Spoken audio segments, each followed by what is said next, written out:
welcome once again to Nerds with Alcohol. I'm Russ. And I'm Chris. And this is episode 177. 177 in our respective nerd basements again. Ladies and gentlemen, as we continue the quarantine version of our show. This is the new normal now, apparently. I don't know. There is no normal. There is no normal. How you doing, brother? Surviving. Yeah. I've been a bachelor all weekend, so Renee's been up north. Yeah. She was supposed to be in Vegas this weekend, and because of the quarantine, that got canceled. And so instead, she was supposed to go to Vegas with her mom, so instead they went up north to the cabin. So. Well, at least they're able to do that, I guess. Yeah, they were making snowmen on Mother's Day because they actually had accumulating snow. I saw that. I saw Renee post some pictures on Facebook about that. So, sorry we're a little bit late, guys. This was we had a little technical difficulty. As you can see, I have a new headset, which is kind of nice. My headset last week crapped out, or 2 weeks ago crapped out. I was using our old Snowball mic, which I almost had to, jump back in with because for whatever reason I sounded like an electronic chipmunk for a few minutes there. On speed. On speed, yeah, it was crazy. And I even did I did a couple of I recorded my voice trying to just using the voice recorder on Windows here, trying to get it to work, and I sounded crazy. But thankfully, as the show says, I tried turning it off and on again, and it worked. And that worked. I did a hard reset, shut down the computer and started up again. So, thankfully, it looks like a good headset. I didn't spend $100 on it, so we'll see. It sounds good now. Sounds good, right? Yeah. And the speakers sound nice, and it fits nice. It's comfortable. Like my old one was, kind of it's kind of hurt after a while. So, it was an older headset. So, but anyway, we're back. We're here, and I don't see anybody in the chat at the moment. But Nope. Who knows? Hopefully, we'll get some viewers in a little bit. Otherwise, you can still join us on Thursday when we put the show up on YouTube. Yep. I found out my dad watched a couple shows. Oh yeah. Yeah, cool. I called my parents on Mother's Day. Mother's Day was over the weekend, and my dad was like, "Oh, I watched your show." Yeah. I'm like, all right, Dad, that's great. Yeah, cool. Thanks for the support. And he said, "You watch it on YouTube?" Yeah, I watched it on YouTube. Okay, great. So, other than that, I don't know. So, how was your week? So, I don't know. Okay. I'm not feeling great. I don't know if this is allergies or if I'm getting sick, but I have a kind of a rough. My throat feels a little rough, but not. It doesn't feel like a sore throat. It feels more like a tight throat. And but I'm just just taking care of myself, chilling out, doing some drawing and gaming. It's just the same old, man. Just. It's the same shit, different week, Yep. I don't know if we addressed it last week, but we did. We did. The stay-at-home order was extended to the end of the month here in Michigan, so we are still. We're still, at home. Twiddling our thumbs. Yeah. Apparently, the automotive industry has gone back to work. There are some soft returns to work. That's the thing. Although the stay-at-home order did get continued to the end of the month, there are certain things that are reopening. And, certain restrictions have been lifted. But yeah, I've been we're reading still dealing with that because this would normally be the week that Renee and I would take off for Ireland. This is the week we've done it the last few years, and right. So I was actually looking because we were planning on going later in the year this year, but looking at it, I don't know that if we're even going to be able to. Right now, I was reading about the Republic of Ireland's plan, and it's like a 5-stage plan, with the last stage being, barring any other like setbacks, like other resurgences of the virus or anything like that. Right now, this goes till August 10th is the last phase in which pubs can finally reopen. Okay. All right. But I think it's still going to be limited on how many people they can have in and things like that. The In Northern Ireland, I was just reading about it today. My buddy Steve actually posted a BBC article, and I was reading through it because that's where we were looking at going this year. We were going to go back to Belfast, but they have a 5-step plan as well, with the last one being pubs and cafes and things like that. But they don't have a timetable. They said they hope to have everything back open by December. Ugh. Yeah. A friend of mine said, "Uh-oh, are you still there?" Yeah, I am. Can you hear me? Uh-oh, we lost you. I think I lost you. I had some internet problems earlier. And I'm back? Okay, you're back. We're back. Okay, and we're back. Yeah, I saw it lock up. I had some internet problems earlier saying I was getting a poor connection, but it seemed to be fine all day since then. So hopefully we won't have that snafu again. Yeah. More technical difficulties. A friend of mine said he is afraid that we're going to reopen. People are going to get super sick again. Like, we're going to reopen in June and July. People are going to get way sick, and then they're going to close everything off again until, and then the state will reopen again in like February. And I'm just like, good Lord, I don't know if I can handle it. Mm-hmm. Like I said, the anxiety is the stuff that's getting to me. The fact that we just don't know what's going to happen next and where we're going to go next. So that's the stuff that's getting to me. So hopefully we'll be able to get some answers. I mean, God. Yeah. That's my concern too. Is that we're going to reopen. People are going to get sick. People are going to go crazy doing everything that they haven't been able to do for the last 3 months. Right. And then people are going to start getting sick. We're going to see a huge spike in cases. They're going to have to go back to the stay-at-home orders, and we're going to be stuck like this for the next year. Right, and people are going to go broke. I mean, that's the thing. It's like the government is suddenly going to have to, like, pay for everybody, to live. And it's like, or at least, a large percentage of our population, I mean, the whole situation is fucked, man. And like I said, I'm getting really anxious about all of this stuff,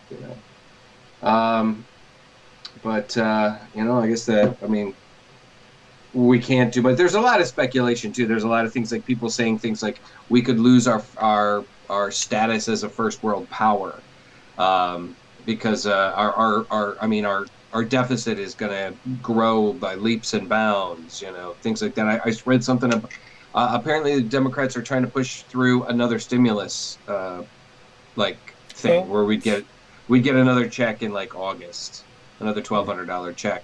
Which, hey man, if the government wants to give me money, I'm okay with that. But at the same time, it's like, this isn't sustainable. We need to keep going. And there's like Canada is giving their everybody $2,000 a month or something like that, until this is over. Okay, but Canada doesn't have our population. They are. There's a lot of people there, but they don't have 330 million people, So it's just, I don't know. I could really use some good news, like, hey, guess what? We're going back to work, Russ. Well, we did get some good news this week. Which was? That Mandalorian Season 2 is not going to be delayed. Yeah, that's some good news. Yeah, we'll talk more about that later, but that was good news. Yeah. It's already been filmed, so fuck. If it's, but there's other things that have already been filmed that are getting postponed. Yeah, and a lot of that has to do with, I think, they don't know when they can go back to filming after that. Right, exactly. And then on top of it too, like there's some stuff is being delayed a little bit because of post-production stuff. Like special effects work, and not that computer work that has to be done, in the studio. So. There are a couple of different reasons, but, they're also delaying things because they want movie theaters to be able to reopen so that they can. That's why, Black Widow didn't get put up on Disney Plus. Right. It's getting a later date. Like I said, I don't want to speculate too much about some of this other stuff because we just don't fucking know. But like I said, it's unnerving, and some return to normal would be ideal. Would be really fucking ideal. Yeah, I mean, I'd love to hear that they've, somebody just made a huge breakthrough and came up with a vaccine or at least a treatment for it. Right. But I think we're still at least a year away from that. So yeah, well, they're working hard on it. So we'll see. I don't know. I guess what also is kind of frustrating is a lot of the like conspiracy theory bullshit. It's like I'm just tired of listening to that crap too. mm-hmm. But listen, let's get on to let's move on to something a little bit brighter because I don't want to bring everybody down because that's not why we do this show. No. So what are you drinking? You know what? I'm drinking something lovely from Blake's that I've reviewed before, but it is a great cider.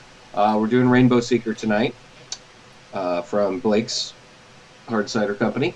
Rainbow Seeker is their pineapple and sage hard cider. You wouldn't, pineapple and sage, you wouldn't necessarily think that flavor together, but it really, really, really balances it together. The sage brings the pineapple down a bit. Pineapple can come across really sweet.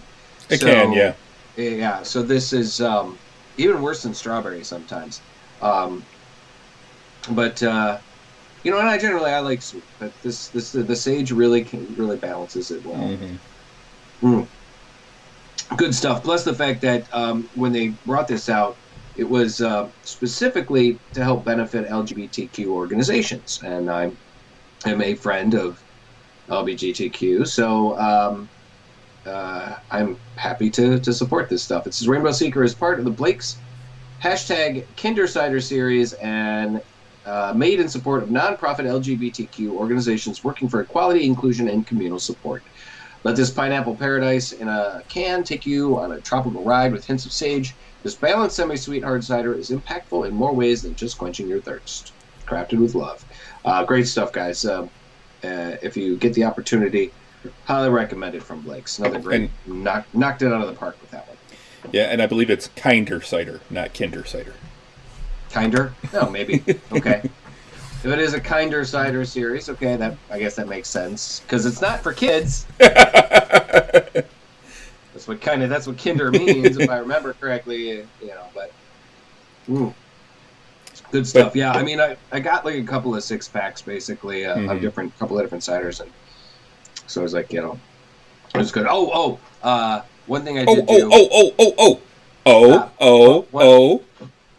know what I'm talking about. Done? Oh. I'm done. I did go to the comic shop this week. I got all my comics from the last couple months. Have been sitting there. A to Z Comics, the comic shop I go to in Garden City. They we're doing like curbside or whatever, and so that was kind of nice. I drove out and got my comics, and it was nice to get that and get a little more back to normal. Even though I couldn't go in and hang out, I did still talk to the guys on the phone, and I got that. So, but anyways, I just wanted to touch on that before we got too ahead of ourselves. What are you drinking today? I'm actually going to be drinking two different things tonight because the first one is kind of a smaller can. I believe it's only like an 11-ounce can. It doesn't actually say that I see on here. But it is definitely a smaller can. And it goes down really fast. Oh, yeah, 11 fluid ounces. There it is. It is the Pabst Blue Ribbon hard coffee. Jesus Christ. Oh, dude, this stuff is so fucking good. Oh, my God. Well, it's 5% ABV. It looks like chocolate milk or coffee with a lot of cream in it. It actually does have milk in it. It actually says that on the can, but it is like a just absolutely perfect iced coffee. It tastes absolutely delicious. It's got coffee flavor, but it's sweet with the creaminess. It is truly like alcoholic dessert. It is so good. See, I mean, it doesn't sound appealing to me because I don't like coffee. But oh yeah, all right. Yeah, see, I love coffee, and this normally I don't drink. I don't have sugar in my coffee. I don't have cream in my coffee anymore. I drink coffee black. But this right here, this is back when I first started drinking coffee, when I'd put half a thing of sugar in there, and the spoon could stand up in it. But it's really more like pudding. Yeah, it was. Yeah, kind of. Yeah, it was coffee flavored pop. Is really what it turned into. There was so much sugar in there. But I would do cream and sugar. And but yeah, this is it is very dangerous, CD. This is a very dangerous drink. It does not taste alcoholic. It tastes like a delicious, like, chocolate milk with a little coffee in it. Is it kind of like when we were drinking those Not Your Father's Mountain Ales?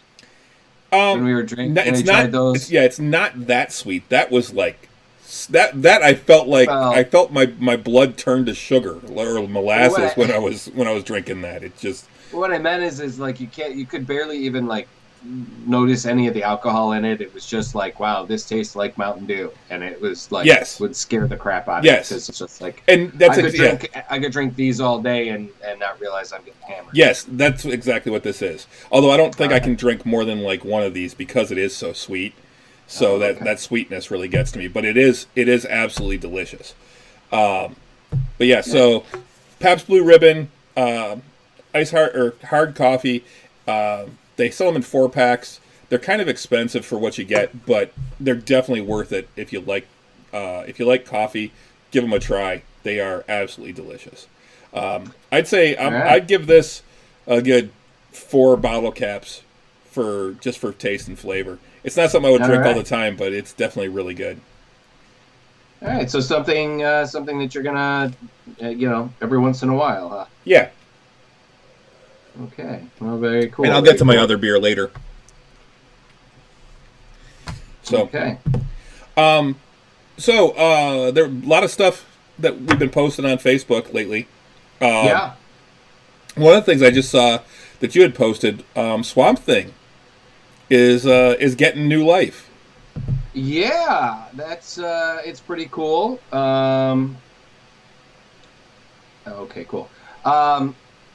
Yeah, it's going to go to the CW, apparently. They're going to show the first season, apparently, on the CW. I don't believe it's suddenly gotten a renewal, but they are going to put Swamp Thing up on the CW.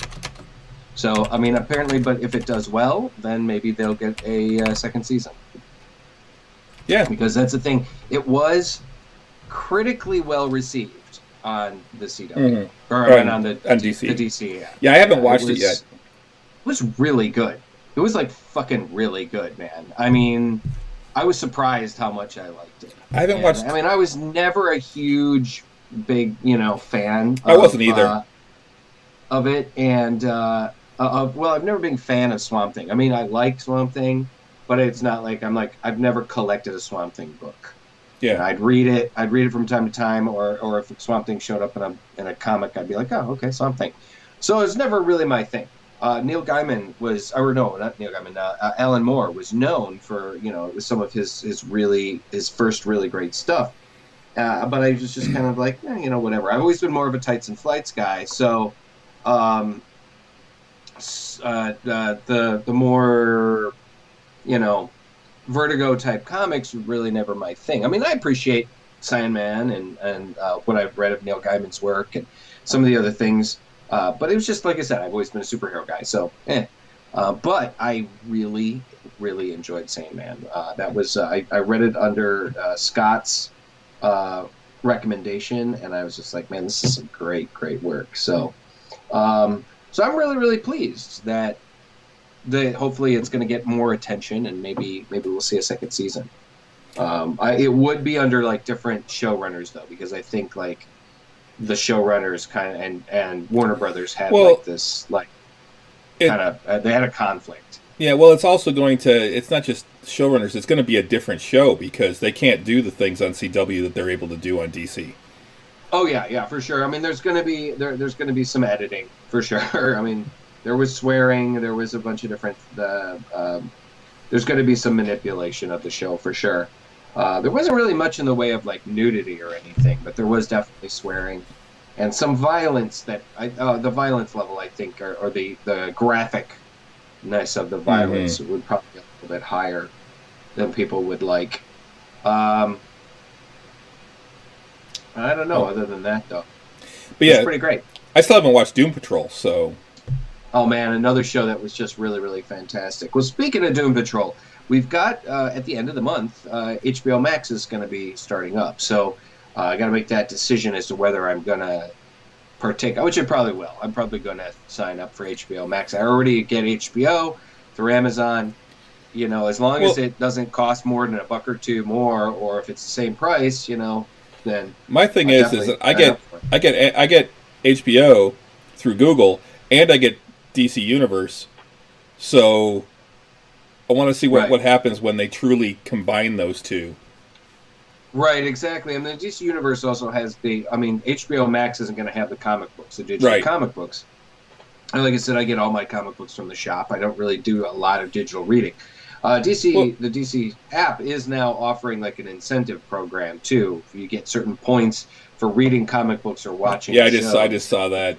Yeah, my thing is that I haven't been real impressed with the selection of comics that they have, whereas Marvel has done a fantastic job, I think, of getting all the old issues in there and all that. DC doesn't even have complete collections of the newer stuff. Right. Like Yeah. like I was There saying, I were. was trying to read like the New 52 Batman, and Yeah. they had like 1 through 5, and then they skipped to 8, and they'd have like 8 and 9, and then skip to 14. I'm like, that's not what I want. I want to read all of them. If you don't have all of them, you're not. It's not worth my money. It's yeah, they're definitely releasing them in releasing the books in like staggering them or releasing them in weird kind of places. I think a lot of it is a sorry about that. A lot of it is in a um, you know, because of like digital rights and stuff for various different writers and artists, is particularly for some of the newer stuff. The old stuff they can post that all day long. So um, but I don't know. Uh, I just don't know all the details on that. So hopefully they'll get that squared away, and we'll see a more consistent addition Hmm. to the comics on the DC app. Yeah, I've actually Um, stepped away from using DC for comic reading right now, right. and I'm back to reading Marvel. And I've taken a break from Spider-Man, which I was doing for a long time. Now I'm back to X-Men, and I'm Hmm. now in the X-Men are now fighting the Brood when Ah, the Brood. when Yeah. they came down and started infecting a bunch of mutants. So Yeah. Yeah. That's now it's the Brood with superpowers. some of the initial Brood Wars and stuff. Yeah, that was some great work. You're looking at what, the late '70s now, give or take. No, this is late '80s. Is it late '80s? Yeah, Oh, okay, different Brood then, or different. Oh wait, no, okay, I know. Yeah, the cover with Wolverine, and he's got like the Brood that's teeth. actually the one I'm on. Yeah, That's okay, the comic I'm on. yeah, This is also the time when Madeline Pryor is going through her changes, yeah, and becoming the Goblin Queen and yeah, stuff.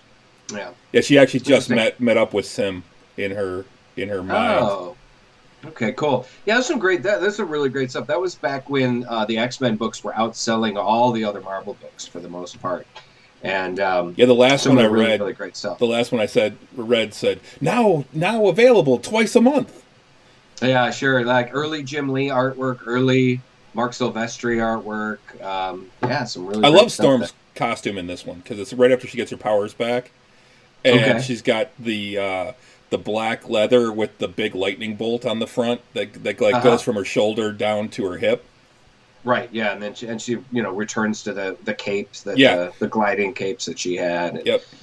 yeah, yeah. It's, once again, like I said, some really great stuff. It's funny that you're reading that X-Men because I was currently reading some back issues of X-Men as well, because the way I set up my comics, I read and I get them and I put them in the box and kind of put them, okay, these will be next, and then finally to the X-Men, and I'm actually reading books from like 16 and 17 now. I'm that far behind. I didn't realize I was so far behind. But I'm actually, I'm that far behind on my comics. I'm actually reading the storyline of when the X-Men and the Inhumans were combating each other, because for a while, because they couldn't use the X-Men at all in their movies and TV stuff, they were trying to push the Inhumans, and the X-Men books actually kind of got. They weren't like shit canning them or anything, but they were definitely like they were deprioritizing the X-Men to some level, and the Inhumans were getting much more attention. And there's a storyline where the Inhumans would get their powers from exposure to something called the Terrigen mists. Yeah, and the Terrigen mists would cause terrigenesis or terrigenesis, and you see that in the show. In Shield, actually, it gives them their powers, and it would unlock their genetic potential and whatever else. And well, something happened, and these two huge clouds of Terrigen gas mists were released into the atmosphere, and so these huge clouds kind of moving around the world, and would like expose entire cities at a time. And they realized that there were humans in the human population that were related to the Inhumans and had Inhuman genetics. So Inhumans were cropping up all over the world, and allowed them to it expanded their population, and it gave Marvel another resource for more superheroes. So instead of just having mutants or having heroes that got powers from whatever weird thing they were exposed to, like Spider-Man or whatever, they had all these Inhumans, right? But they found out that the Terrigen gas was killing mutants. It was causing something called an Mpox. It would cause them to get sick and potentially die. And that's how Cyclops ended up dying, actually, was from exposure to the Terrigen mists. So anyway, spoilers. They did this big, they had this big mini series that they ran that was X-Men versus the Inhumans, and because they found out that eventually the Terrigen mists would make the Earth completely uninhabitable to mutants, and so the mutants were like, "Oh, we got to destroy these clouds before they destroy the world." So anyway, that's where I'm at right now, and I was just like, it's some pretty cool stuff. They did some really, really great stuff with magic. And the character of Magic, they did some cool stuff with Colossus and Nightcrawler at the time, and they had the original 5 X-Men that they brought from the past into current day, and then they got stuck because somehow time travel was broken. And that's always a bitch when time travel breaks down. Bitch, man, So then, the original 5 X-Men, younger versions of them were tooling around with the older versions, and some really kind of cool stuff. Now that I got a bunch of my comics that I've been waiting, now I'm backlogged again because I've got like some other comics that I've been meaning to read and whatnot. But I'll be getting back to the X-Men again soon, and I'm really hoping to get a lot more caught up because, but I am thankfully have plenty of time to read now. So yeah. So the reason I was saying I was going to do more than one drink tonight is because of this. I knew that wasn't going to last long. Already finished up your coffee beer, huh? Yeah, my coffee malt beverage. I don't know, man. Adding coffee and beer together, 2 of the most popular beverages in the world, that could be a dangerous combination. It could be. It very well could be. All right, so what else? Well, I got a little something. Okay, go for it. I checked out the new animated show on Hulu called Solar Opposites. Okay, I have not watched that yet. It is by the creators of Rick and Morty. So it is, if you like Rick and Morty, you'll probably like Solar Opposites because it is a very similar kind of intelligence, a very similar It's a similar kind of intelligent writing, but also very, very irreverent. A lot of swearing. It's very, and the animation style is almost exactly the same. Similar eyes, similar nose and mouth structures when they do the art. But it's really quite funny. It's about a group of 4 aliens that their world is destroyed, and they end up crashing into a ready to live in, ready to move in home in somewhere in America. And so their spaceship is actually like crashed into the top of the house, and they live in this house. And it's like they're aliens. Everybody knows they're aliens, and they're just part of the neighborhood. And it's the one character, he's spending all of his time trying to fix the ship so they can get off of this hellhole. And then the other adult he loves Earth, and he loves everything about it. He loves our culture and everything, particularly American culture. And so he's invested. And then there's the 2 kids, one of which is voiced by the kid who plays Adam Goldberg on the Goldbergs. Okay. Yeah, and then the 2 kids they're like teenagers, and they go to school and they have their problems and stuff.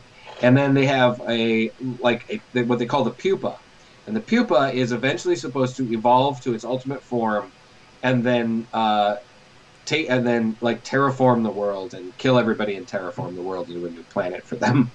So, but it's like this baby that they're taking care of the whole time. So, and then it's interesting. There's some really funny shit about them trying to figure out like human culture and everything. Like, there's a great episode about a man cave where their neighbor shows them the man cave, and they're just like, oh, wow, this is just incredible. But they call it the Mank Ave. Mancave. Yeah. Oh, we're gonna make a Mank Ave too, and some silly shit like that. But it's like superb owl parties. Yeah, like the superb owl parties. And oh man, speaking of, man, that show. Good lord, we'll get to that in a minute. There's also a really funny storyline that ran through the first season, because it's 8 episodes, short first season. I believe they have already made 16 episodes, so they just this is the first season. One other storyline is that the male teenager, he's got a shrink ray, and if a human like pisses him off or annoys him, he shrinks him and puts him in their wall in their bedroom, which is like a bunch of terrariums, like 50 terrariums, and he just puts like humans. So he's got like a population of like a city in all these terrariums, and they've interconnected them and created their own like culture and their own like, it's like almost an apocalyptic thing, and they're making like armor out of Legos, and the food they have is like the female, she like will drop candy in there and stuff for them, and so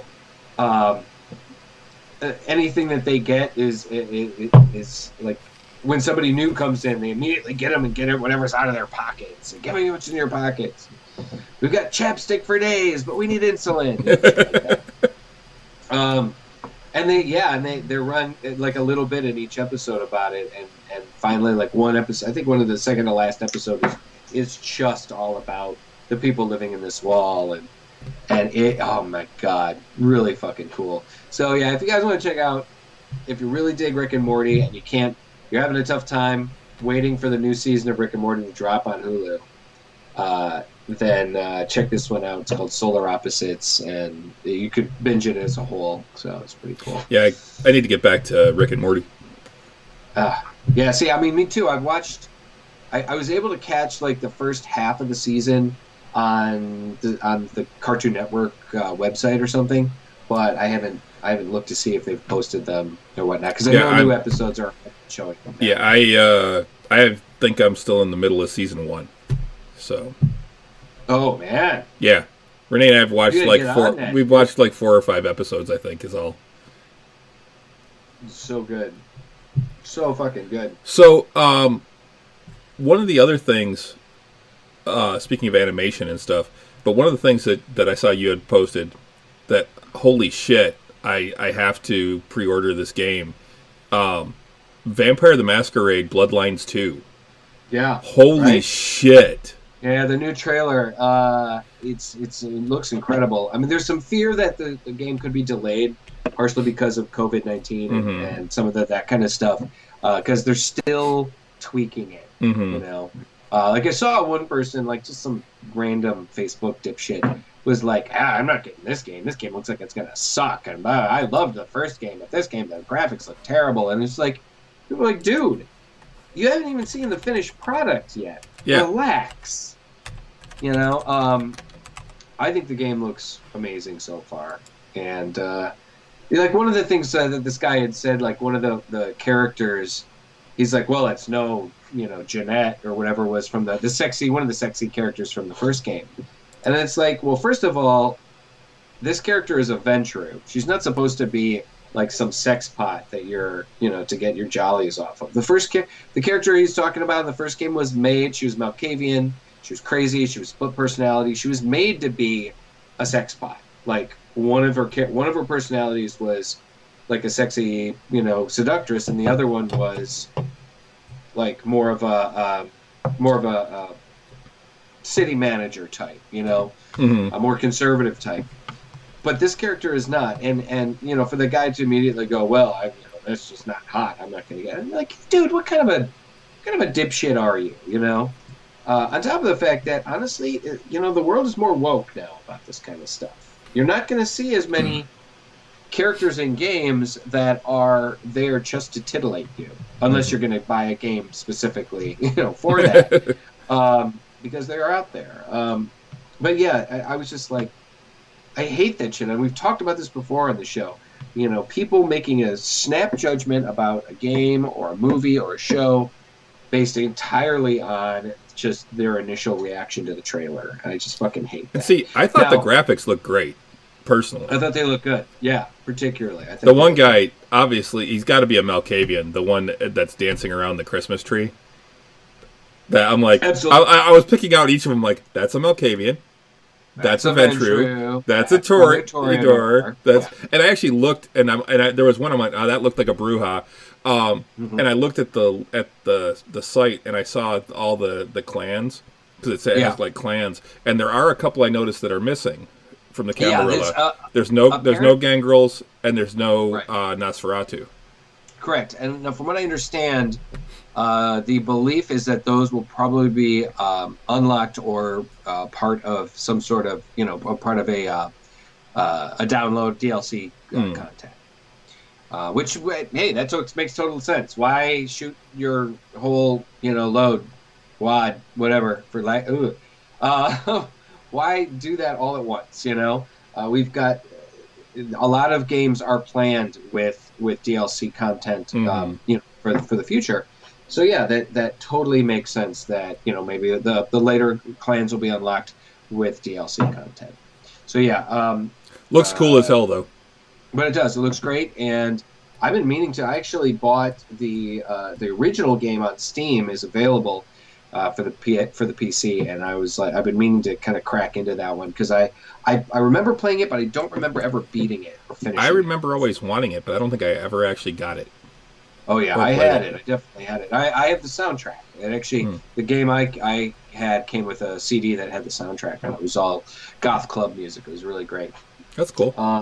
Yeah, so yeah, I'm really, really excited about this game. I haven't. It's been a while since I've been this excited for a game. I mean, that one in particular. I actually got invited to join an upcoming vampire game. The tabletop, yeah. Steve is going to run it over Discord. Really? Over man. Discord, yeah. Oh, he's going to run it over Discord from Ireland. Yep. With a bunch of us, with a bunch of us that used to play together when he lived over here. We used to play Changeling. Yeah. And so that's what he's going to do. Is he's actually going to, but he's going to do Vampire this time. What system is he going to do? Is he going to do Vampire the Masquerade, like the one for the game? Okay.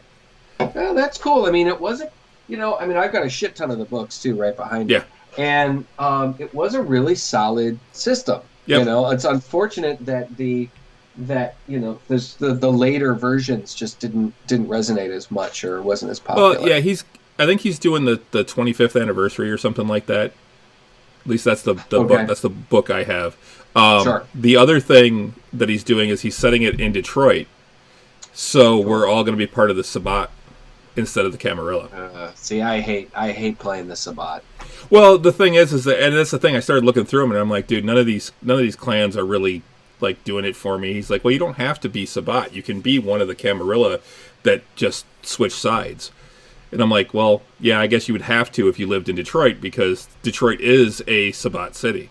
Yeah, it was a Sabbat city. Always has been. Mm-hmm.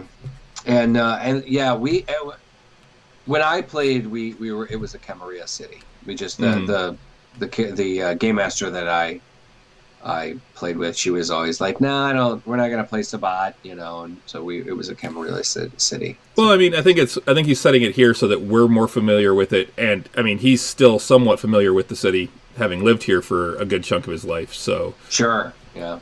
so at least It's been we a can. long time though. It has been a long time. A lot of things have changed. Yeah, you ain't kidding.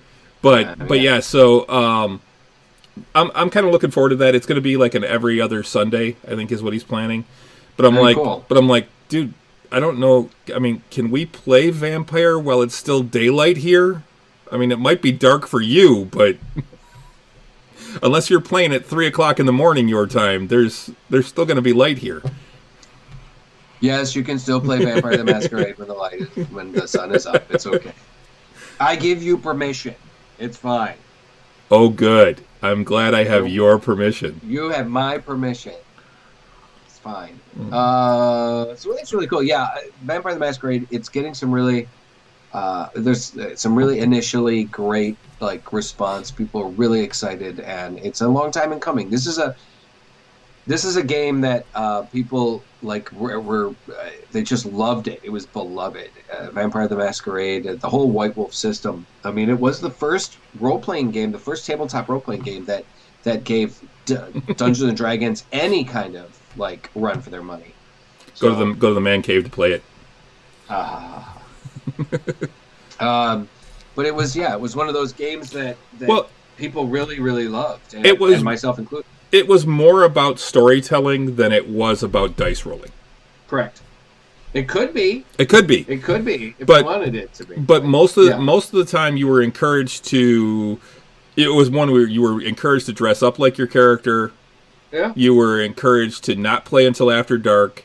You were encouraged to really set the mood for the game. It also had the most successful live action community that you've seen in years. Now, thanks to the popularity of D&D and stuff like that, and LARPing, we do see a lot more popular fantasy LARPs out there too. But the Mind's Eye Theater was immensely successful, and if anything, outlived the tabletop version.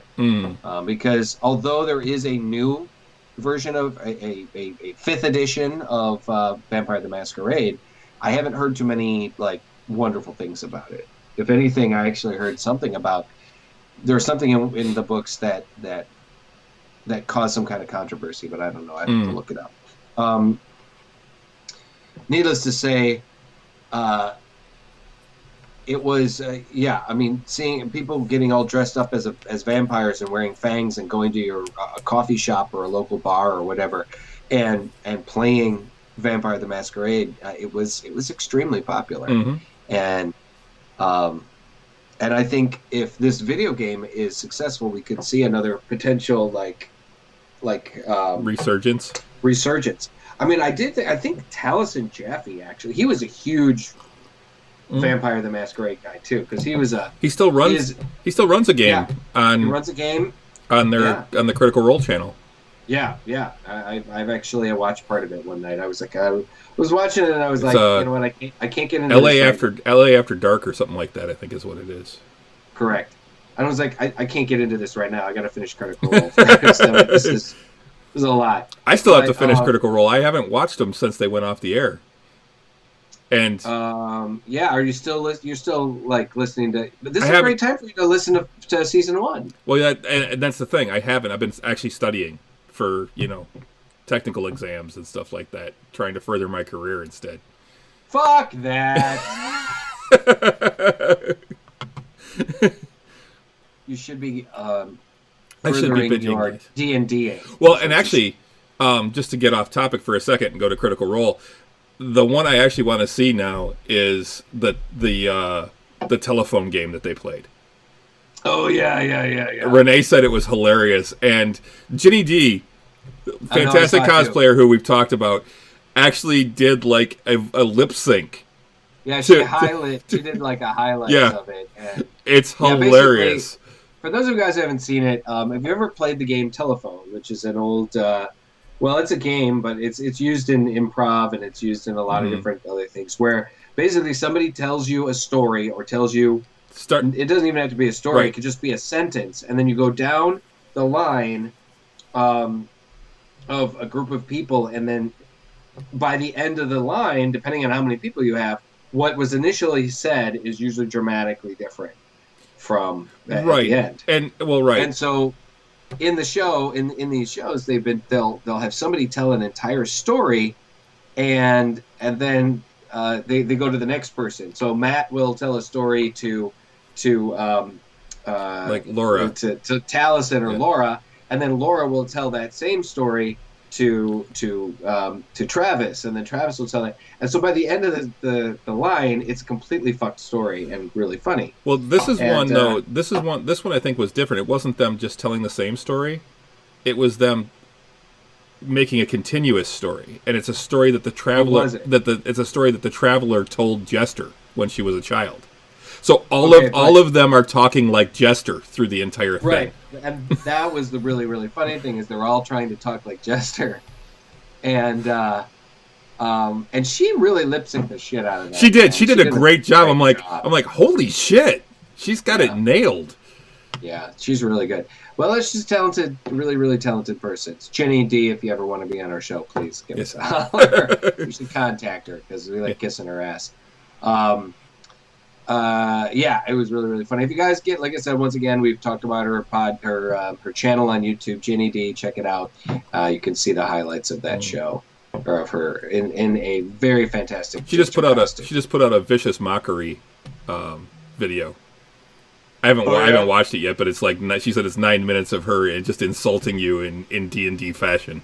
Oh my god. I've been listening to Critical Role the last few days and trying to get more caught up. I'm actually have listened to, I'm on like 55 or something like that. The interesting thing, it was right after they did the Kickstarter. Oh. So they're all like, holy shit, they're just amazed and everything about what's going on and stuff in the show. And so it's like roughly right around almost about a year ago. Mm-hmm. And because, like I said, I think they ended with they went on their quarantine break around episode 90 or so, and I'm on like 55. 99, I think it's actually. Was it 99? Yeah. So appropriate. Yeah. So yeah, I'm on like 55 or something like that. So it's been pretty cool. I'm getting to get back into it, because I had taken a little break too. I hadn't listened in a while. Mm-hmm. And so yeah, they some really cool stuff. So yeah, moving on back to it. What were we talking about before you digressed? Oh, the vampire game. So yeah, the game is scheduled to come out around Christmas of next year, I believe. It just it actually says 2020 right now. Oh, that's what I mean. Like Christmas. That's what I meant. Christmas of this year. So like it's quarter 4 of 2020. So that means I will have 3 months to get through all of Cyberpunk 2077 before Vampire comes out. Exactly. I think the plan too. Excuse me, man. I think the plan too was for it to come to be put out on the PlayStation 5 and for the next gen consoles. But I don't know.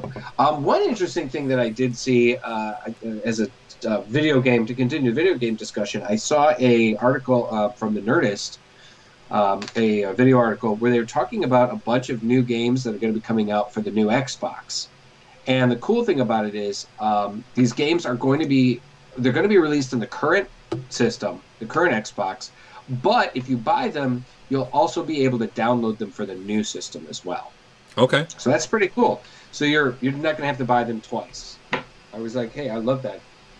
That's great. That's thinking ahead. That's thinking about your people. Thinking about the future. Great. Yep. All right. Good job, Xbox. Hopefully, PlayStation will take a lesson on that one. Xbox is doing some cool things. I mean, I was resistant to Xbox for a long time. Right. I actually really like my Xbox. I still kind of prefer my PlayStation when it comes to just controls and menus and things like that. But and I understand some people like Renee actually doesn't like Xbox, and one of the main reasons is because the controllers are too big. And the controllers, for me, and I didn't think about it, but the controllers are really comfortable for me because I have large hands. But I can see where someone with smaller hands would have difficulty with those controllers because they're freaking huge. They do tend to be like a fatter. Yeah. It's almost like it's a fatter controller. And yeah, Renee does have small hands, so it would be... I can understand that situation. I hate Xbox. Yeah. I've always been a PlayStation guy. I prefer PlayStation. I like the way they do things. I like the exclusives. You're not going to get Final Fantasy VII Remake on Xbox for at least until 2021. So, right. Well, Xbox has a few of those games too, just not quite as many as what Sony has. Well, yeah, like one of the most evident ones is Halo. Mm-hmm. Halo has always been an Xbox exclusive. And although it's never really been a game that I've been interested in, it is arguably one of the most popular video games. I'll tell you what, I had a blast playing it. My buddy had his bachelor party. What he wanted to do was just play video games with his friends. So there was a place this is when I was living in Louisville, and it was a video game cafe basically, and we had the place to ourselves. They had a bunch of Xboxes all linked up. And they had couches, everything. So we were all sitting at different couches. There were like 8 of us, and we're yelling back and forth at each other. There's like 2 of us at each one of them, and we're all playing Halo, in the same game. And it was actually it was a blast. That sounds like a great time to me, man. I'd go to a bachelor party like that. With one caveat, I've always felt that bachelor parties should always have some level of boobage. I know it sounds it's not very progressive of me, but from spending many, many years working in strip bars and stuff, I've always felt that, I don't know, a bachelor party should always have, and it doesn't have to be a strip bar. It doesn't have to be, so bringing a stripper in. I was like, one of my buddies said, he goes, how about we just go to Hooters? And we went to Hooters, for dinner. A bachelor party I went to one time. I was like, and that was kind of how we got our, like, hey, it is sexy girls kind of fix. There was another one when we went to a burlesque show. So instead of going to like a strip club, we went to a burlesque show, and that was pretty cool. So I love burlesque, man. Burlesque is just so cool. I absolutely adore it. I absolutely adore burlesque. I have a lot of burlesque friends that are burlesque dancers, and Renee does too. And she shows me pictures all the time. She's like, it's nice having burlesque friends. Yeah, exactly. I mean, working at Theater Bazaar, you can't help but we have a lot of friends that are burlesque dancers, mm-hmm.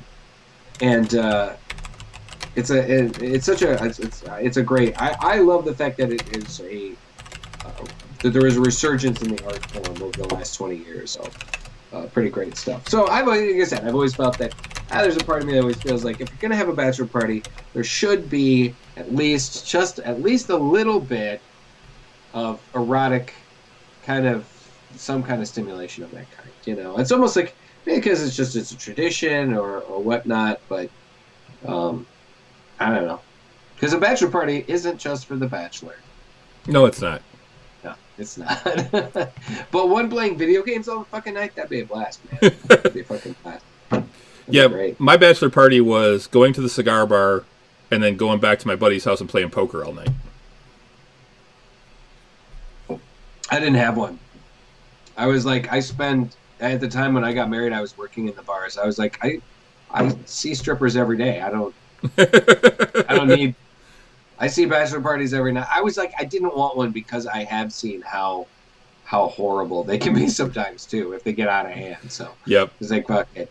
Although one of the things that I did see that was kind of interesting at the time was it was the beginning of the combined bachelorette party. Oh. Where the couple would go out with their friends together and they would have a combined event. And so those were kind of interesting. It was a little weird. I mean, they'd go to this strip. It was weird because they'd go to this. They'd come into the topless club, and the guys would be like, "Yeah, this is awesome," and a lot of the girls would be like, "Yeah, this is awesome. I like seeing boobs. It's all good."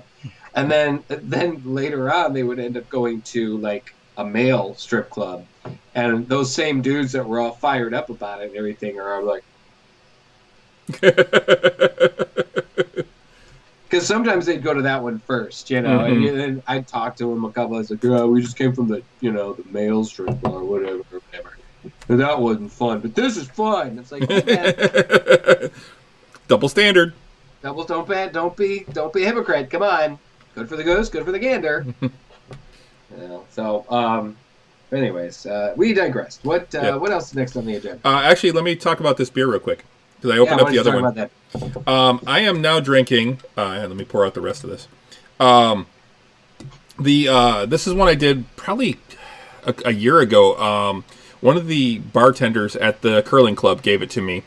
I had done him a favor, and as a thank you, knowing that I liked beer, particularly good craft beer, he gave me a beer that I had never had before, and it was the Wizard Burial Ground by Brewery Vivant. And it was the 2017 edition, I believe. This is one they do every year. It's a bourbon barrel aged quadruple ale. So it's a quad. It is 10% ABV. This particular one is the 2019 edition. It is brewed once a year. This special quadruple is aged in freshly drained bourbon barrels and disappears into the shadows for a full year of cellaring. This year's brew becomes next year's release. The alcohol content of the quad pulls the bourbon, vanilla, and charred oak character out of the barrel and melds it all together with the caramel richness already present. We've been wood aging beers and experimenting with wild fermentation since we opened in 2010. Join us at the annual Wood Age Beer Festival each autumn to find out more.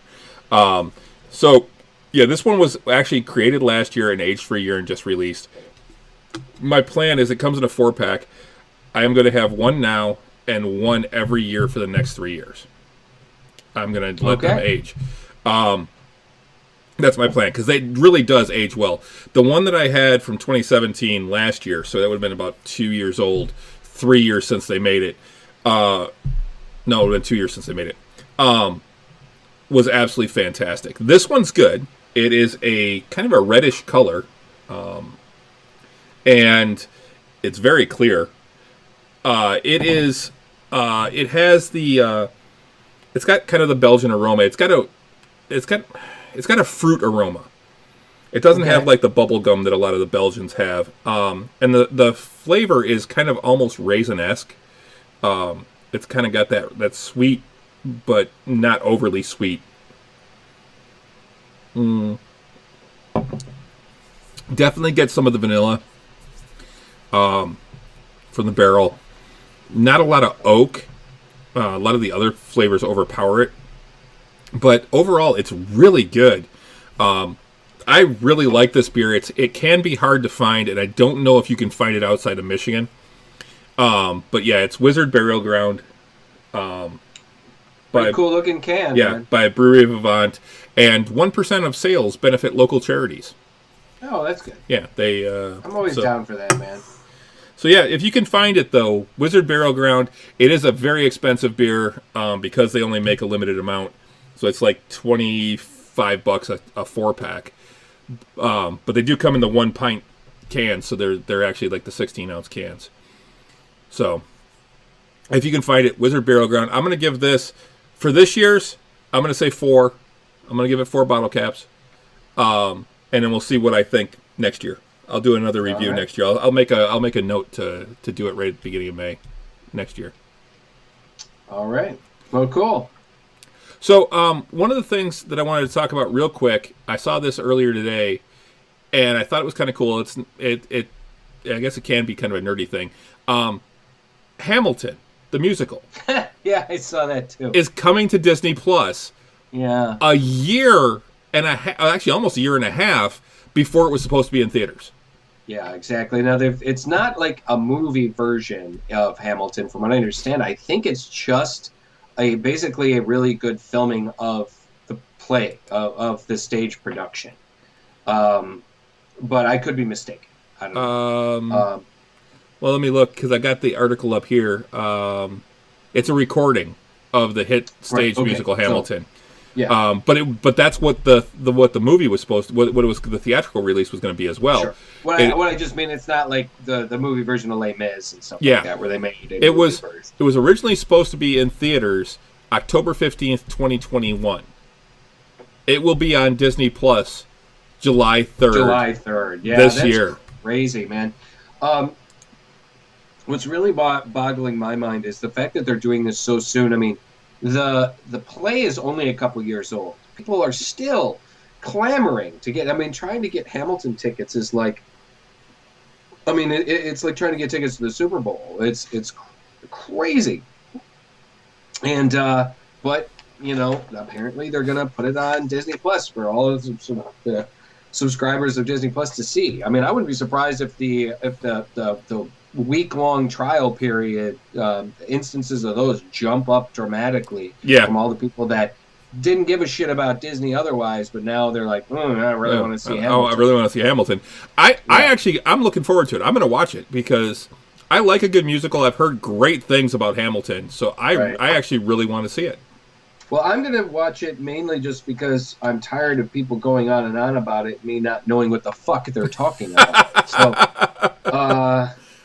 I have a lot of friends that are just like, oh my God, Hamilton this and Hamilton that. And I'm just like, I really don't know. It's not, because musicals for me, I've mentioned it before, I take them or leave them. It depends on the musical. And some of them I like, some of them I'm like, oh my God, that's super cheesy. And some of them, oh my God, that's super cheesy. It was so good. Yeah, sure. If you ever get the chance, see Spamalot. That goes for everybody. See Spamalot. That is. See Spamalot. Well, I saw a local production, but it was a professional local production at Meadowbrook, and I had a friend that was in it actually. So she played Guinevere, and that was pretty fucking cool. I want to see Spamalot. You know what? Spamalot is a fucking riot. CD just posted that he'd rather see Book of Mormon. I want to see Book of Mormon. Also, yeah, me too. I want to see that too. That I've got my Sean Nicolin has seen it. Like he was the one that was like, "Oh my God, this is the funniest fucking thing ever," and that'll definitely not be on Disney. Yeah. I mean, they're like Avenue Q is really funny. That is another one that you should see if you haven't seen it, if you get the chance, because I did see that, and it is absolutely hilarious. I don't know that will ever tour again, now that Gary Coleman has passed away. Oh, yeah, well, maybe. I think, it was still going on even after he had died. There was... Because was he in it initially? Or no, was it's just one of the characters is Gary Coleman. Somebody plays him, yeah. But it was the internet is for porn. I mean, oh my God, that song is hilarious. Everyone's a little bit racist. Everybody's a little bit Schadenfreude. Schadenfreude. Yep. I mean, if anybody, if you can see, my friends, do yourself a favor and see Avenue Q if you can. It's even if it's a local production. You can be as loud as you want. Oh my God, it's so goddamn funny. And I've actually never seen it. I've heard the audio or heard the full frontal puppet nudity. Yeah. Oh my God. So it's one of those things. And but what you think he do after? I think one of the things that I do appreciate about, like, say, Broadway and stuff is the fact that it has been evolving. You do have plays like Book of Mormon, which is extremely irreverent And because I mean, the guys that the South Park guys, the guys that wrote it, I mean, Trey Parker and Matt Stone are the guys that wrote Book of Mormon, and it's an immensely popular play. And anybody that and the funny thing is like I went to high school with a lot of Mormons back in Arizona, and Oh yeah, I didn't know that there were a lot out there. I knew there were in like Utah, but I didn't know about. No, I didn't know actually, they moved south. Actually, the national the national head the head of the church the basically their what's the God, I'm blanking, the Catholic in Rome, the center of Catholicism in Rome. The Vatican? The Vatican, thank you. Basically the Vatican of the Church of Jesus Christ of Latter-day Saints is in Mesa, Arizona. Oh. It's this huge... I thought that was Salt Lake City. No, Salt Lake City is where they started. Utah is where they started. But the headquarters of the church is in Mesa, Arizona. Oh, okay. Which is right next door to Gilbert, Arizona, where I lived. But in the Phoenix Valley. And it's this gorgeous, huge, like, campus, essentially. This huge temple with like all these gardens and stuff. And honestly, at Christmas time, it's gorgeous. They like light it all up, and it's beautiful. But yeah, that's all in Phoenix, and there's a massive Mormon population in Phoenix. Yeah, particularly in the town I was living in. Our school, my high school was 40% Mormon, at least. Yeah. So anyway, yeah. but because I know a little bit about Mormons and about what they do and stuff, the play is really, really fun. It's really funny. Some of the shit, the way they depict the characters and stuff, very, very Mormon-like. So, but yeah, fucking Hamilton, man. I mean, hey, I was confused as to why they would make a play about the guy on the $20 bill. I was, whatever. But apparently, the guy had a fascinating life. So Lin-Manuel Miranda decided to write a very successful musical about it. So very successful, like crazy successful. Great. Like immense. Like I said, it's like trying to get Super Bowl tickets. Yeah. It's trying to get tickets to Hamilton. People lose their shit over that musical. Yeah, it's really something. The other thing that I had that was huge news this week, that I figure we're probably going to... I mean, you got a couple of things you want to talk about? Because this next thing we're probably going to talk about for a little bit. A couple little things. Apparently, for the last 25 years, new Comic Book Day has been Wednesday. Comic books have always shipped on Tuesday evenings or Tuesday night, and then the comic books were supposed to be on the shelves on Wednesday. But apparently now, thanks to... Russ. Sorry. What? Renee corrected you. He's on the $10 bill. It's Andrew Jackson that's on the 20. Hamilton's on the 10. Well, thank you very fucking much. Sorry. So you were saying, though. Back to what you were saying. Thank you. And she's right. She's right. I'm an idiot. So anyway, American Idiot, another musical that I would like to see. Another musical, yeah. Anyway, yes, comic shops in North America, and the UK, and elsewhere. New Comic Book Day has always been Wednesday. Well, apparently, thanks to Diamond, the distributor for comic books or for periodicals of that nature, because of the issues with COVID-19 and them shutting down, DC Comics has said, no, we want to send our comics out, and just because you're not open doesn't mean we don't want our stuff to go out to shops, even though a lot of the shops are still closed right now. DC Comics has made deals with a couple other smaller distributors together and will be sending out their books on Tuesdays. So interestingly enough, from now, if you want to get your books, new books on new DC books, you go on Tuesday, and then Wednesday all the other books will ship. This is kind of a big deal. This is a big change to the way the business is done. And I mean, I think a lot of people are just going to go fuck it, and they'll wait till Wednesday and they'll get all their comics. They're not going to go 2 days. Only the real fucking like dedicated ones will be like, no, I got to go on Tuesday and make sure that I get. But most dedicated comic fans have a pull list, are part of a pull list. So where the comic books are pulled and saved for them or ordered specifically for them. A lot of comic shops like to lean on a pull list because it allows them to control their inventory a lot better. That way they're not they're not ordering a lot of extra books that they can't sell. So anyway, this is a pretty big deal. This is well, those comics will still be there Wednesday if the place you buy comics from is up and operational. If you want to read DC books first or have concerns about sellouts or spoilers, they will be available Tuesdays in print and digitally. You'll just need to make a trip back to wherever you buy comics from on Wednesday or after to pick up any new non-DC titles. Also, from what I understand, I think it's Marvel is shutting down their... Was it Marvel? Yeah. Shutting down their direct DC... or their direct digital comic book... like purchasing digital comic books from Marvel directly. I believe they're going to be moving all of that to the Comixology site. So they'll probably eventually, like, a lot of those comics will eventually go to the Marvel, like when you have a subscription and whatnot to it. But from actual direct sales, they are moving over to Comixology, which is another comics. So I had a subscription to them for a little while, and then the Marvel came out with theirs, and I switched. I think it was Marvel that's doing that. So anyway, other than that, I'm not really saying a whole lot. I mean, basically, just a lot of the news like for comic books is just like adjusting the print schedules, or when things are going to be coming out. They are talking about the one of the books I had talked about a while back was the Three Jokers.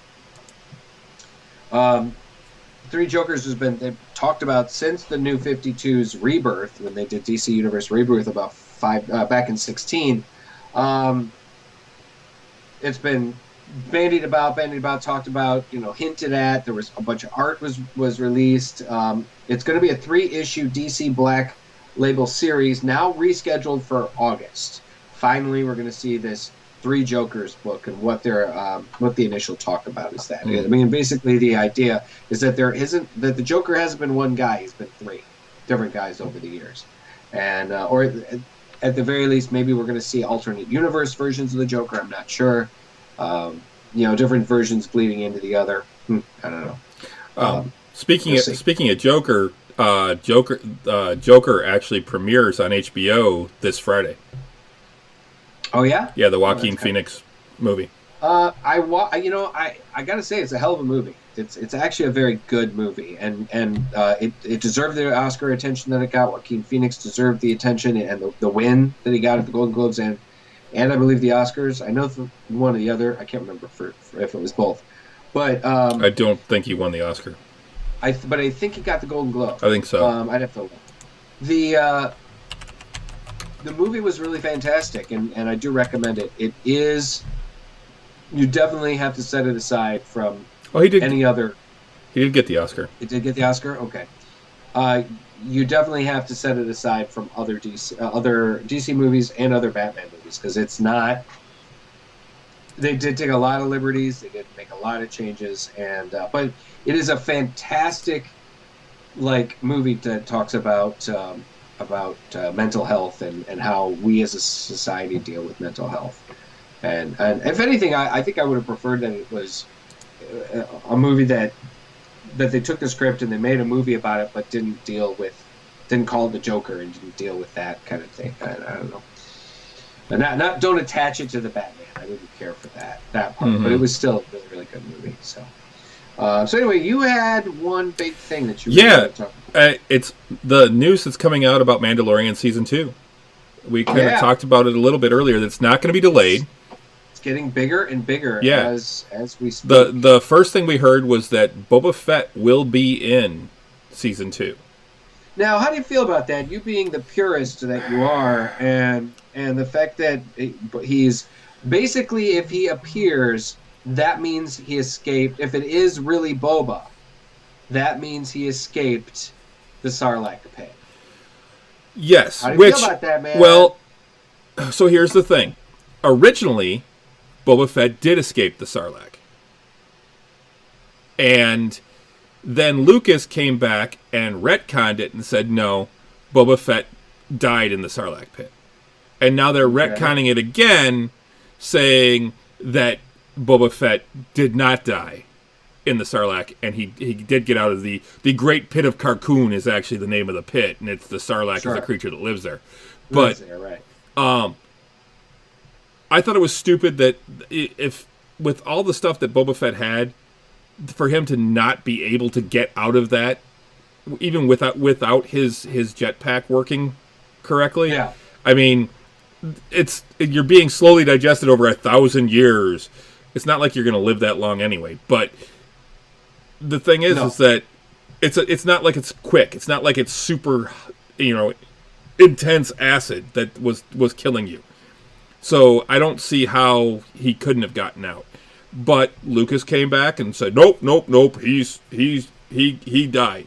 And now they're saying that he didn't. So if they can do that, and I posted this on Facebook, if they can do that, then they can retcon these 3 fucking shit movies that they just put out and recast and do the Thrawn series and give us the movies that we want. That's not going to happen, brother.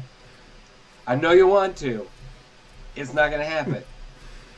They're not. You just have to accept it, Chris. One of the first steps is acceptance. Fuck acceptance. I know you got it. Yeah, you just got to accept that this is it's just not going to happen, brother. Well, the first step is admitting you have a problem.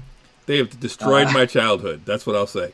But anyway, so Boba Fett is going to be played by the same guy who played Jango Fett. Yes, that's kind of cool. I mean, that's keeping with the continuity and everything. Mm-hmm. That's pretty awesome. I ain't mad at it. I'm like, great, cool, great. Let's see it. They also confirmed that Boba Fett was actually in season 1, and that yes, he is the one that walks up on Fennec Shan's body. The one that Ming-Na Wen, her character. Yeah. There's you see somebody walk up to her body at the end of that episode. That's actually Boba Fett. Okay, yeah, sure, I remember that now. Yeah. All right. There was a lot of speculation on if that was actually him, and they're saying now that yes, that actually was Boba Fett that walked up there. Now they're also saying that he's not going to have a big part in season 2. It's still going to be a small part, but that he will be in it. Okay, cool. We also have some other news too about another character that apparently was in, I guess, Clone Wars. Yes. And it's going to be played by Katie Sackhoff, who apparently I believe she did famous from Battlestar Galactica. Yep. But I believe she did the voice of the character on the show, correct? Yeah. It's Bo-Katan Kryze. Bo-Katan is what I've always seen it. I haven't gotten to her character yet in Clone Wars. Okay. I actually just started watching Clone Wars again.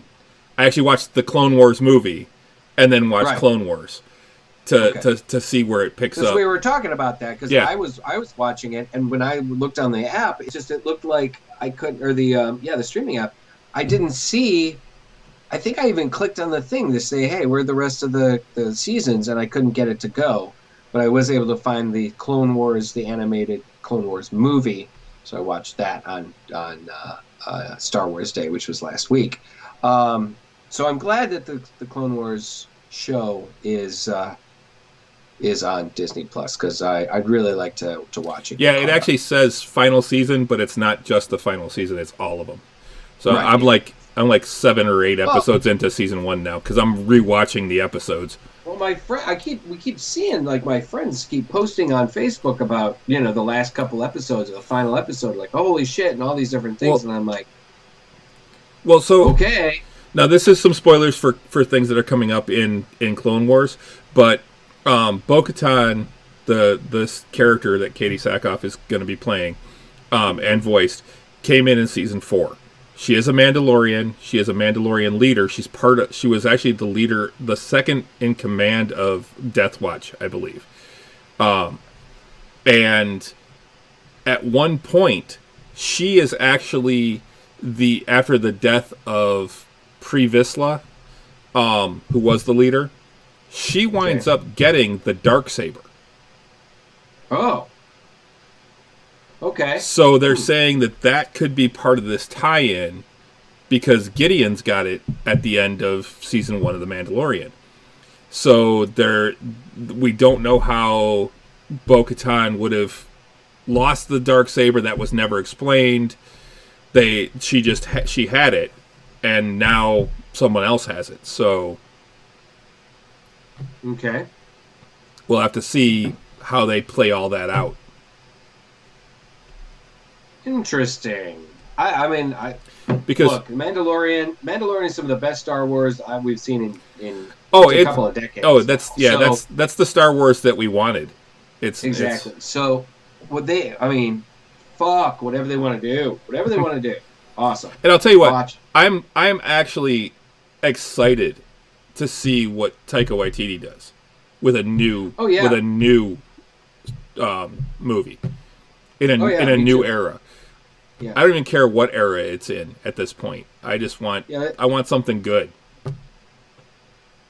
Yeah. I mean, me too. I mean, I think he is he's another one of those, like,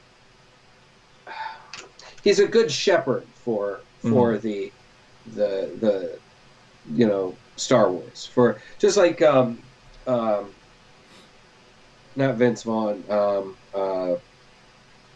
man, I always blank on his name. The guy, the showrunner for Mandalorian, the showrunner. Oh, Happy. Yeah. Now you got me blanking on his name. I know who you're talking about. You know what I'm talking about. Everybody knows what we're talking about. But it's like, I mean, they're passionate about Star Wars. Jon Favreau, thank you. It was on the tip of my tongue. It was right there. I couldn't even see it, probably. It's... these guys, they're so passionate about Star Wars, and that's one of the things that I think we've always been missing out on are when somebody who gets involved with these shows that don't give a shit. Mm-hmm. Or Rian Johnson. Like Rian Johnson, who he didn't... I think he loved Star Wars, but he definitely had his own... No. Because that's the other thing. I fully believe Rian Johnson hated Star Wars. I don't think so. But anybody that gets involved with Star Wars, I think they love Star Wars, but they have to be people that not only love Star Wars but also don't necessarily want to change it to suit themselves. They have to be fans of Star Wars that will also take the fans into account, and I don't think that's what Rian Johnson did. I think he was like, nope, this is what I'm going to do. This is what I want to do. And fuck anybody else, because this is the Star Wars movie I want to see. Yeah, he kind of took the Lucas approach. Yeah, fuck it, it's mine. I'm going to do what I want. Exactly. I say, as a little bit sidetrack, I had a friend. Some friends were posting earlier this week about how they watched the fourth Indiana Jones movie, Kingdom of the Crystal Skull. What's this movie you speak of? Oh my God! You beat this joke into the ground every time we talk about it. The fact they were watching it, a bunch of them got to, he was binge watching it or whatever, and he was like, this is actually pretty good. It's I really liked it, but no, these guys are much younger than you and I, at least 12, 15 years younger. So they didn't grow up with Indy like we did, and about how it was like, how passionate we are about it, and I kind of was, this person actually said these words, it might even be better than Last Crusade. And I went, blasphemy? Holy shit. Nothing is better than Last Crusade. And then another friend of mine was like, oh. The only one that might come close is Raiders. Raiders, maybe. But I'm like, I don't know. My favorite Indy movie is still Last Crusade. We named the dog Indiana.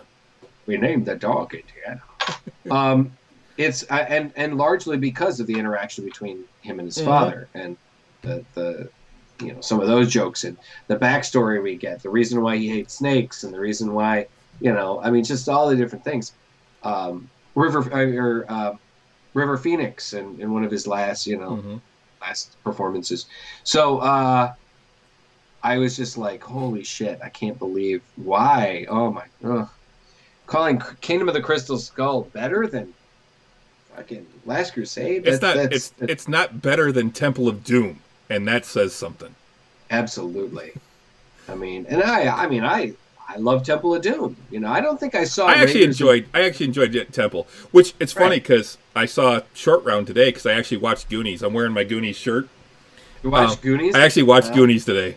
nice, nice. After talking about it, I I'm like, you know what? I haven't seen this movie in years. I need to watch it again, and I still love it.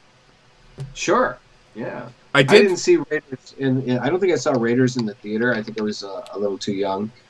I believe I 88? did I don't see know. it. I think I did see it in 81. the theaters.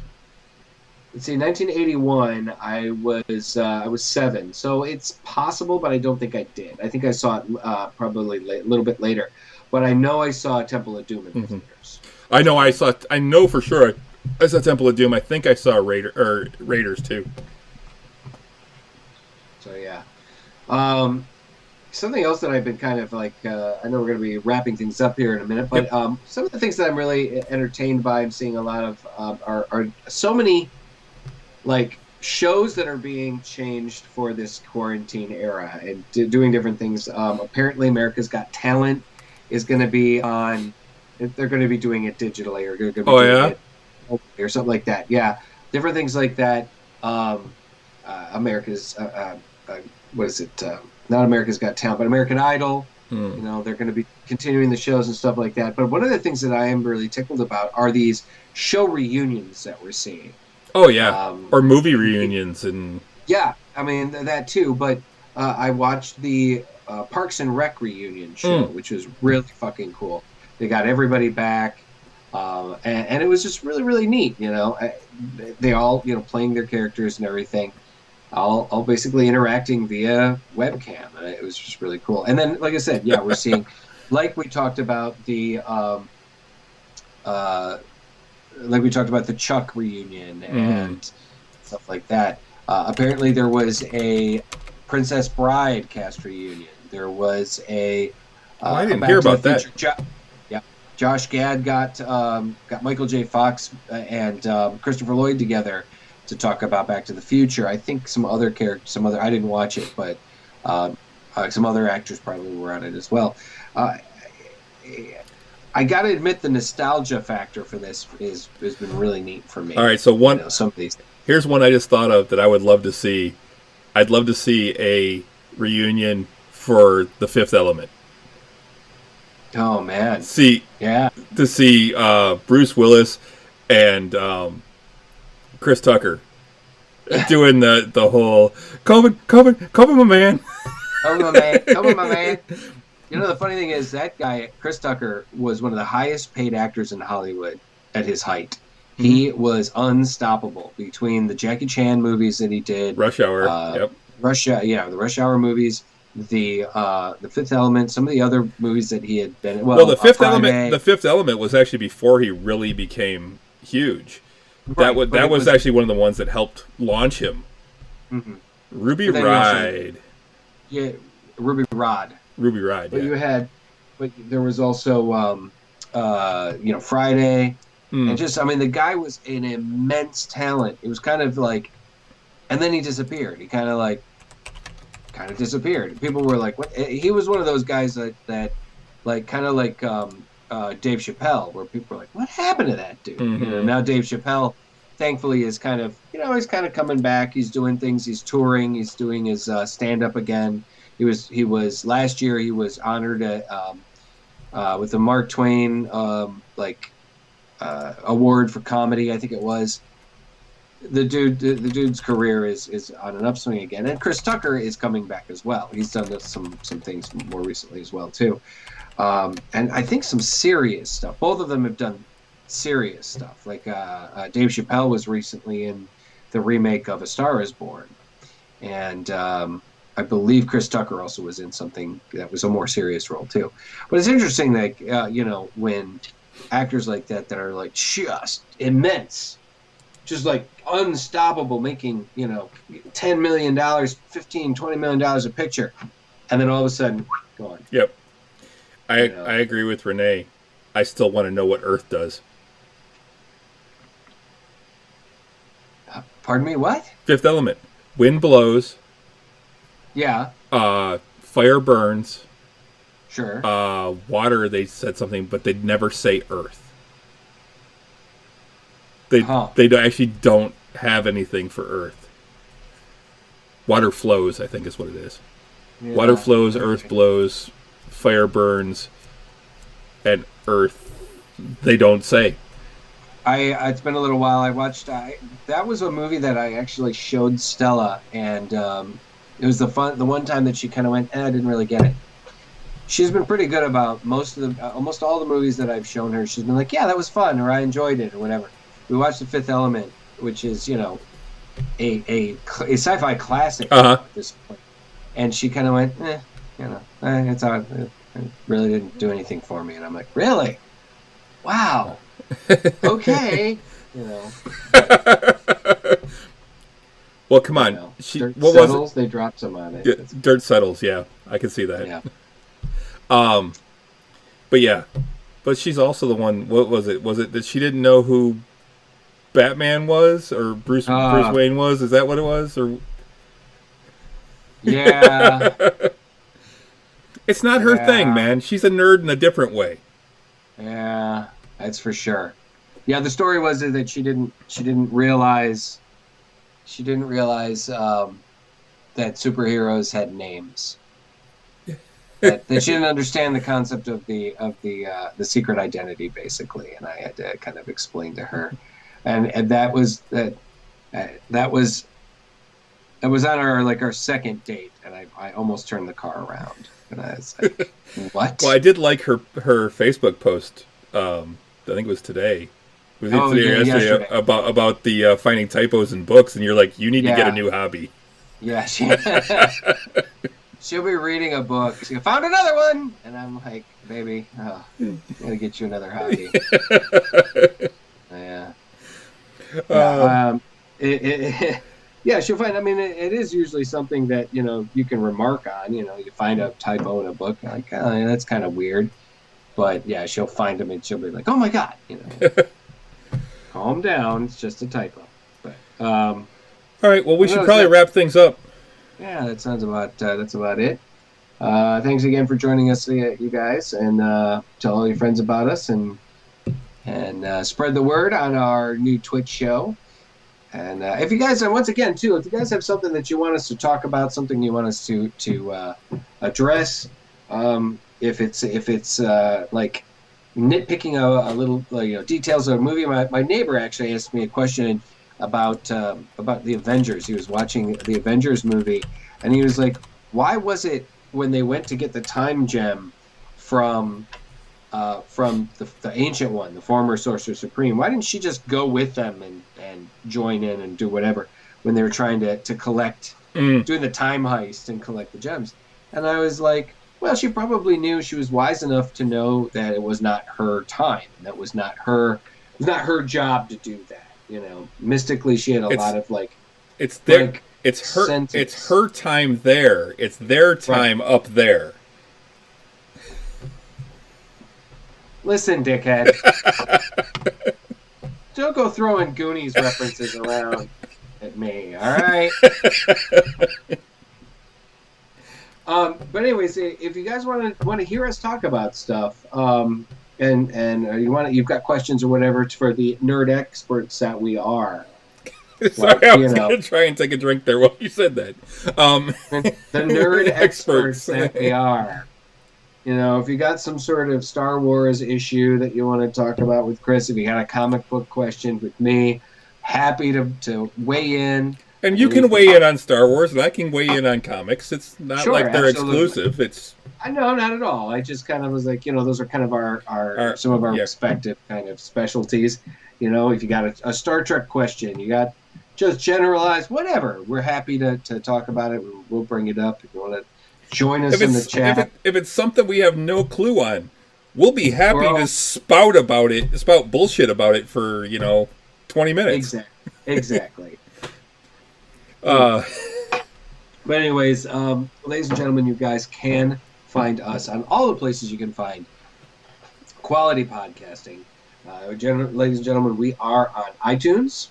We are on the Google Play Store. We're on Spotify, Stitcher, iHeartRadio, radio.com, and of course you can download and stream our shows on our website, nerdswithalcoholshow.com, as well as now YouTube and Twitch. Yeah, the episodes are up for 2 weeks on Twitch right now until we can get to at least the next status level. We need 50 followers to get to our next level or to move up a level in on Twitch.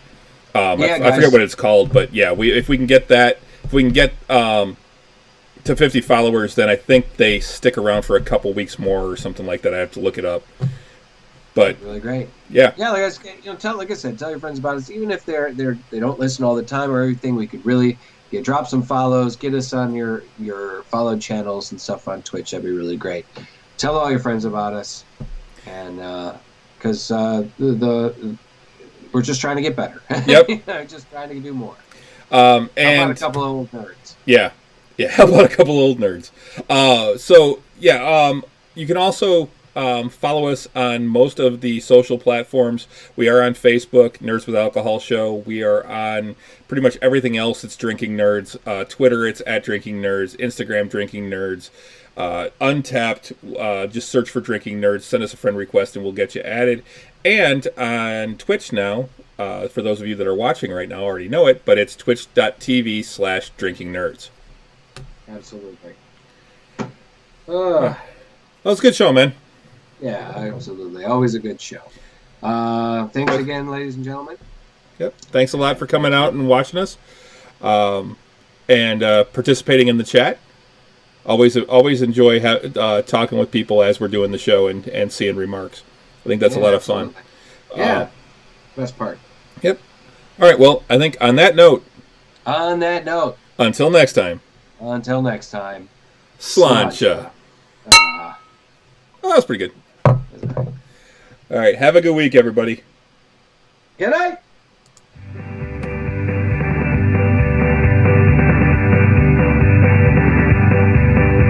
Well, I'd like to tell the story of the band, la la la la la la, how we came to sing and drink across the land, la la la la la la. Well, it started out as fun in the back of an old pub. Well, then we found the whiskey and the meaning of true love. We don't get drunk, we get awesome, and everybody's sister will agree. We don't get drunk, we get awesome.